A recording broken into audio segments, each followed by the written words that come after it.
Apocalypse 13. Je vais commencer là, je vais mettre l'introduction et le reste là au fur et à mesure. Donc, Apocalypse 13, nous allons lire le verset 1 à 18. Ça demande un sérieux, vraiment un saint respect. Donc, nous allons lire pour être concentrés. Apocalypse 13, verset 1 à 18. Comme je disais, quand je partirai, ceux qui auront le temps à la fin, c'est pas mauvais. Amen. C'est pas mauvais. Quand il remarque, par exemple, les sœurs, la manière d'être, tout cela, ça encourage les autres. Apocalypse 13. Lisons le premier verset à 18.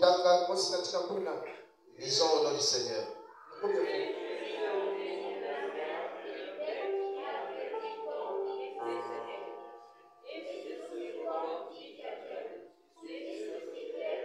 Non de blasphème. La bête que je vis était semblable à un léopard. Ses pieds étaient comme ceux d'un ours, et sa gueule comme une gueule de lion. Le dragon lui donna sa puissance, son trône et une grande autorité. Et je vis l'une de ses têtes comme blessée à mort, mais sa blessure mortelle fut guérie. Remplie d'admiration, la terre entière suivait la bête. Et ils adorèrent le dragon, parce qu'il avait donné l'autorité à la bête. Ils adorèrent la bête en disant, qui est semblable à la bête et qui peut combattre contre elle? Et il lui fut donné une bouche qui proférait des paroles arrogantes et des blasphèmes.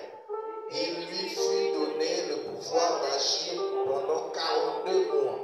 Et elle ouvrit sa bouche pour proférer des blasphèmes contre Dieu, pour blasphémer son nom, son tabernacle et ceux qui habitent dans le ciel. Il lui fut donné de faire la guerre aux saints et de les vaincre. Il lui fut donné autorité sur toute tribu, tout peuple, toute langue et toute nation.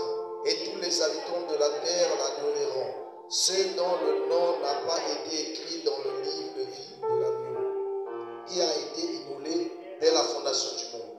Si quelqu'un a les oreilles, qu'il entende. Si quelqu'un est destiné à la captivité, il ira en captivité. Si quelqu'un tue par l'épée, il faut qu'il soit tué par l'épée. C'est ici la persévérance et la foi des saints. Tu es maintenant le verset 11. On y va? Oui, j'ai vu monter de la terre une autre bête qui avait 2 cornes, semblable à celle d'un agneau, et qui parlait comme un dragon. Elle exerçait toute l'autorité de la première bête en sa puissance, et elle obligeait la terre et ses habitants à adorer la première bête dont la blessure mortelle avait été guérie. Elle opérait des grands prodiges jusqu'à faire descendre du feu du ciel sur la terre à la vue des hommes.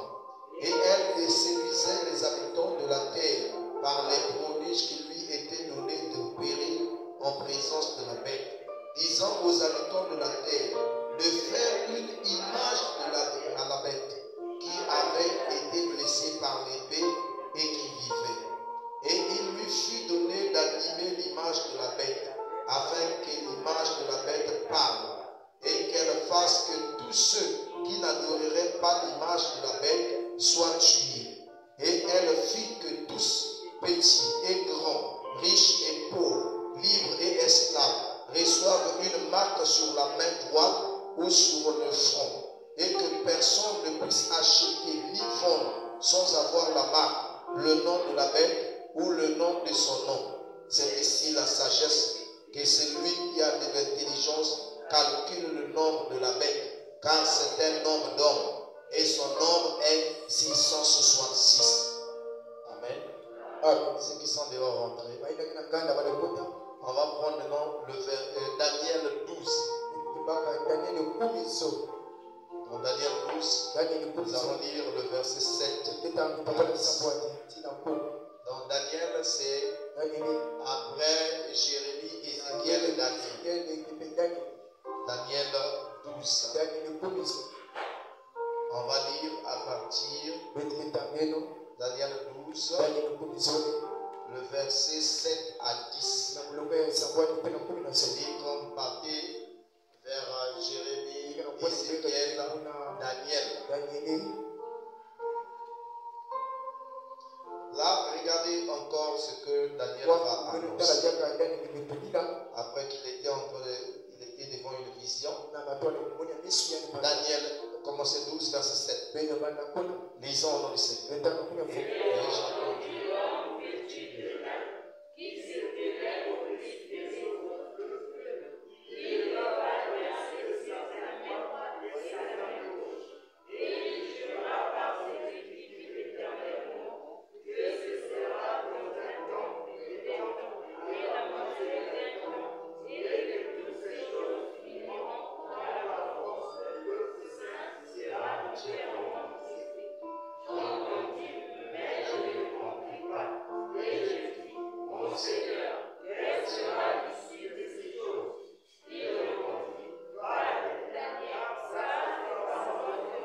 Verset 9, on répond, il a répondu.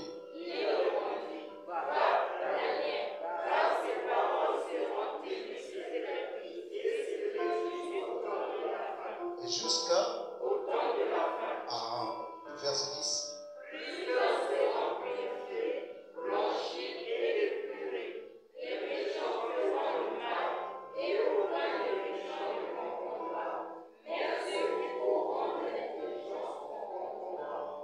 Amen. Vous pouvez vous asseoir. Donc, ce qui se passe ici, cette situation, nous sommes un peuple qui a eu la grâce de connaître les événements du temps de la fin. Nous sommes un peuple qui est en train de vivre le temps de la fin. Nous sommes un peuple qui est en train de suivre le dernier virage du temps. Nous sommes ce peuple-là. Dieu savait qu'on devait être là. Il savait que tu devais être là. Tu devais être là. Regardez ce qui se passe. Il y a eu déjà Daniel qui avait vu beaucoup de choses. Les événements eschatologiques. Jean a vu ces choses. Même Jean, on lui a dit de ne pas écrire certaines choses. Mais Daniel, voyons ce qui était tellement mystérieux. Daniel n'avait rien compris. Il ne saisissait absolument rien. Les choses étaient tellement difficiles. Il a dit à l'ange qui a porté cela. Il a dit, explique-moi ces choses. Dis non Daniel, je sens bien aimé ta pression. Mais ces choses ne sont pas pour toi. C'est réservé pour le temps de la fin. Amen. Le temps de la fin. Et nous sommes au temps de la fin. Et je vous en supplie de comprendre que nous ne sommes pas au temps de la fin. Parce que l'homme aurait dit que nous sommes au temps de la fin. Mais la Bible dit nous sommes au temps de la fin. Ce n'est pas simplement la Bible. Il a montré les indicateurs pour montrer que ce temps est arrivé à la fin. Les indicateurs. Il a montré cela. Vous voyez que non, avec les Juifs, il a donné 70 semaines. Amen. Une semaine égale à 7 ans. Mais non, il a montré déjà que quand on arrivera au temps de Jésus, ils seront déjà dans la 69e semaine. Mais non, remarquez, il y a aussi le peuple des nations. Le peuple non juif. Le peuple non juif, il a donné aussi cette époque. C'est ce qu'on appelle le 7H de l'église. Ça commence dans Apocalypse 2 jusqu'à Apocalypse 3 verset 14. Et ce qui concerne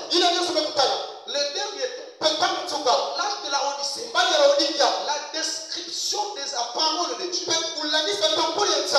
montré que nous sommes au temps de la fin. Nous sommes arrivés à la fin. Et arrivé à la fin, il y a des choses qui vont arriver.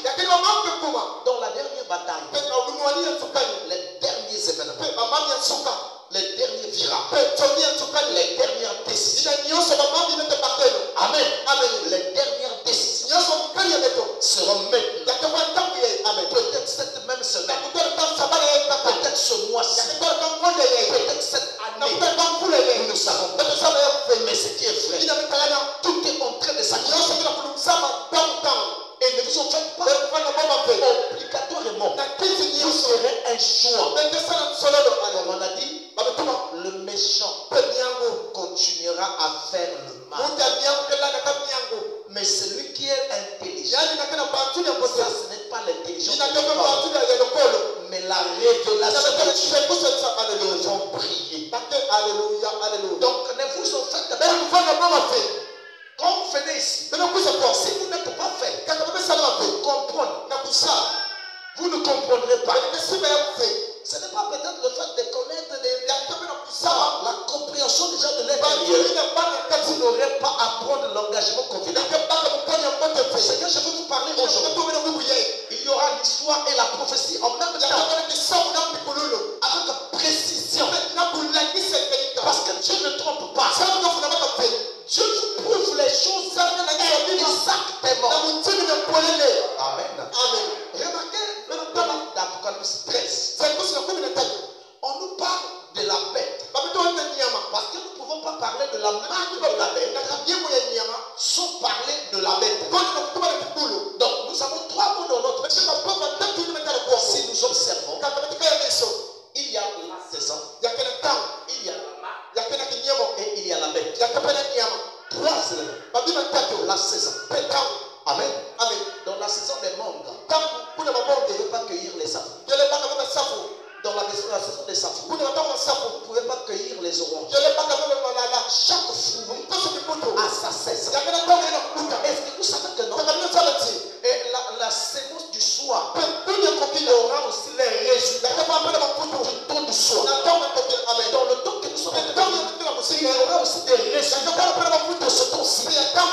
Parce que dans ce temps-ci, la bataille est devenue la bataille la plus redoutable que le monde n'a jamais rencontrée. Donc il faut la saison. Il faut connaître est la saison. Amen. Parce que c'est quoi? Si c'est la saison, tu ne produis pas les fruits de la saison, on va couper cet arbre, on va jeter au feu.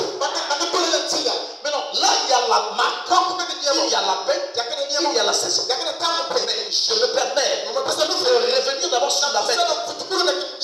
Donc Apocalypse 13, on nous parle d'une bête qui avait l'apparence d'un léopard, la gueule du lion, la patte de l'ours. Si vous voulez voir ça encore, dans le livre de Daniel 7, on succède, on nous parle de 4 bêtes.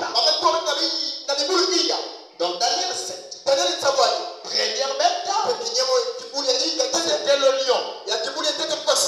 Deuxième bête, c'était l'ours. Troisième bête, c'était le léopard. Quatrième bête, dans le livre de Daniel, on décrit seulement la puissance de la quatrième bête. Mais on cache son nom. Mais Jean a eu la capacité. Dieu l'a permis. Il dit mot. Quand Jean monte, il remarque que cette quatrième bête qui était dangereuse, il s'appelle le dragon. Dans la quatrième bête, c'était le dragon. Amen. Est-ce que l'église est avec nous? 4 bêtes. Nous avons le lion. Amen. Là, nous avons quoi? Nous avons quoi? Ensuite, le léopard. Enfin, 4 bêtes. Et attendez, si c'était même moi, j'allais dire que non, je ne comprends pas. Ces bêtes-là, c'est quoi? Qu'on est en train de nous parler. Daniel 7 ans,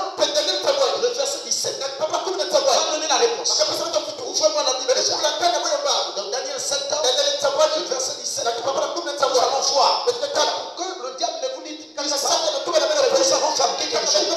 Ce n'est pas de la fabrication, mais c'est l'exacte vérité. Dans le livre de Daniel, le verset 17, on va nous expliquer les bêtes là représentent quoi. Si on est déjà arrivé, on va lire.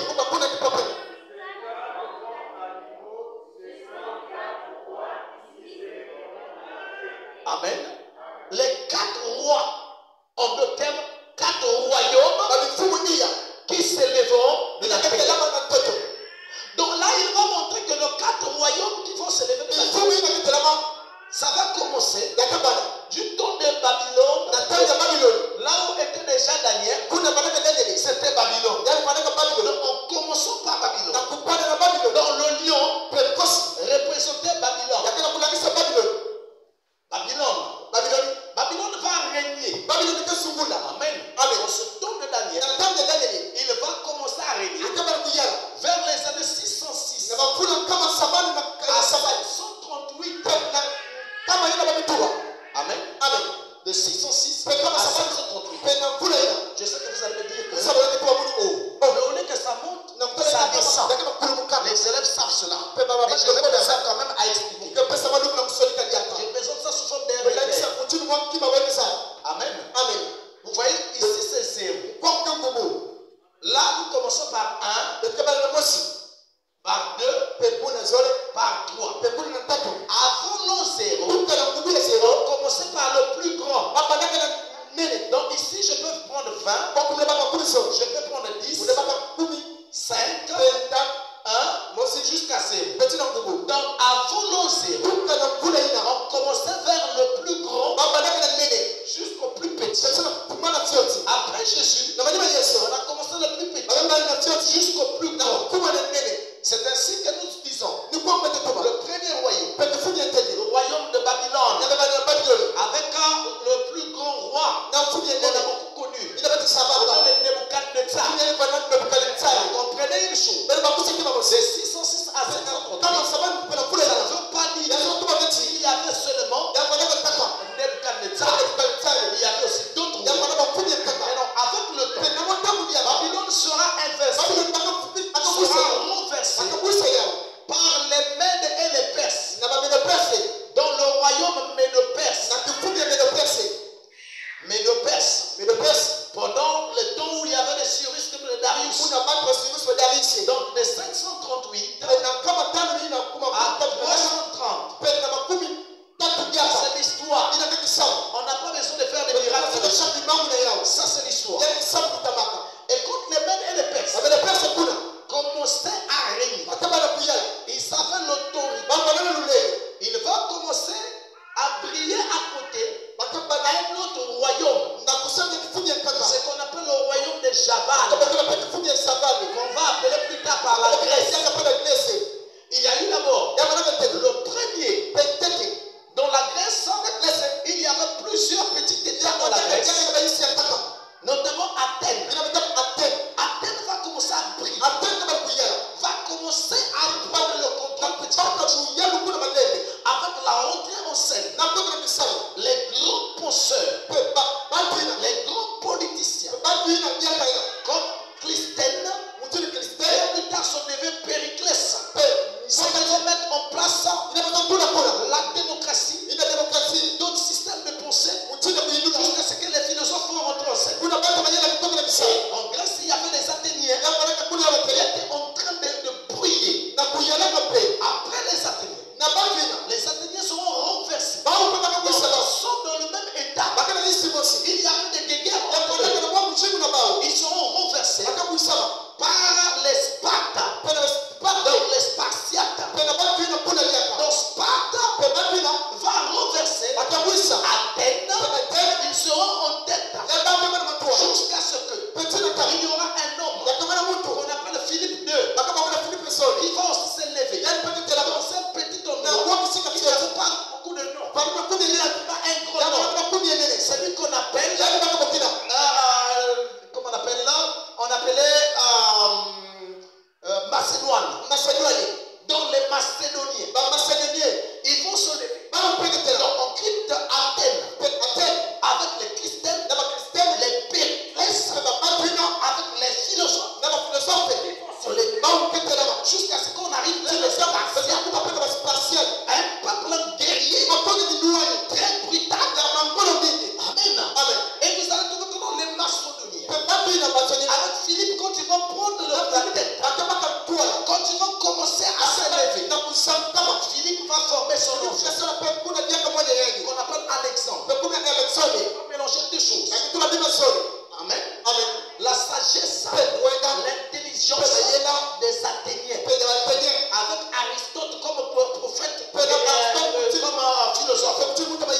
former le garçon.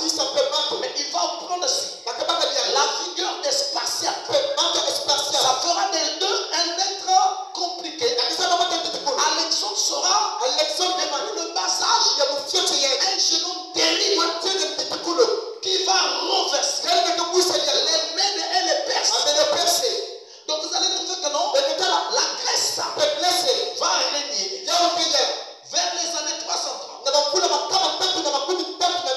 jusqu'à 30 ans. Amen. De 330 jusqu'à l'an 30, la Grèce va commencer à régner. Va prendre le contrôle. Nous savons comment ça va venir. Alexandre va régner pendant au moins 13 ans. Et il va décéder. Et quand il va décéder, la Bible dit cette corde, ça sera coupé. Et il y avait d'autres petites dimensions de vie. Ce sont les généraux qui ont pris le contrôle après la mort d'Alexandre. Donc vous comprenez que c'est le monde qui est en train de décrire l'histoire. Ça c'est l'histoire. Ça va de pair avec et ça se contredit pas. Les choses annoncées avant étaient en train de s'accomplir pas à pas. Jusqu'à ce que Rome va rentrer en scène. Pendant cette période, il y a eu des petits dictateurs. Les gens comme les Pompées, avec le temps, les Jules César vont rentrer en scène. Jusqu'à ce que, au lieu que ce soit la Grèce, là maintenant les Romains, le dragon, ils vont venir très dangereux, très stratégique.